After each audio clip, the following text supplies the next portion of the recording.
this week's magic lesson, we are going to talk about graveyard magic, graveyard spellcasting. What? What, you say? Some of the most magical and sacred places in the world are actually graveyards. I know with media and TV and reality, we always make graveyards really spooky. And they are and can be. But they can also be the most amazing place for magic and magical things. So I'm going to just do a real easy thing of doing graveyard magic. Number one, when you go to a graveyard, know that you are on sacred ground. Welcome, invite yourself into, ask permission to go to all the residents there in the graveyard. Bring coins. I bring a lot of coins to gift at crossroads. Gift when you're asking something. Ask if you go to a certain grave of somebody that you want to ask them of something or to take something from you. I recently did one where we were taking something off somebody living and we had to find the right deceased person who would take it off of them. And we gave them beautiful water and rose petals and coins and magical things, and they took it with open arms. Well, I guess you can't really say open arms because they were 6 feet under, but they received it. But we did ask first. But again, remember to bring gifts, always ask permission. Now let's see how it could be working for spell casting. Say you are looking for a love spell and you want to get a little graveyard dirt. We use graveyard dirt all the time because it is sacred ground.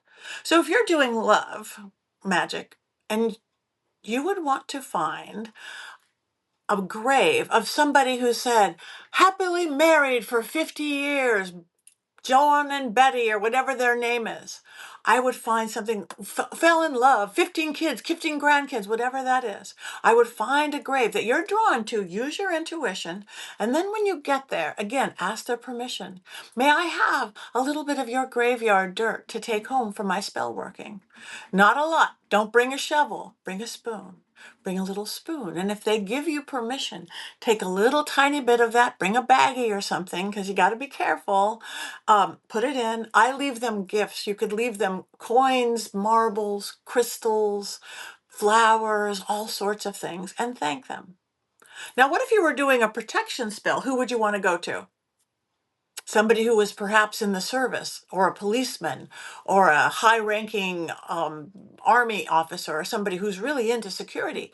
A little bit of their dirt would do probably really good on your spell. So the same thing, go up, find them somewhere.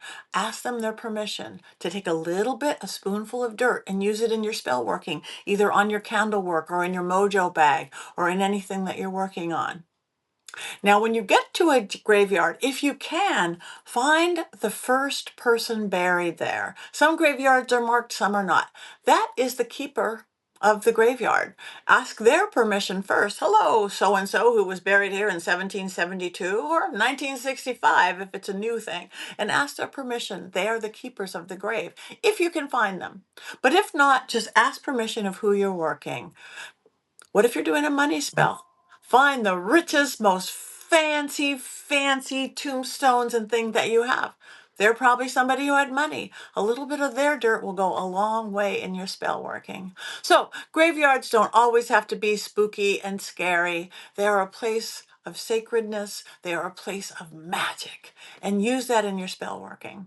Magic is everywhere, sometimes even in a cemetery.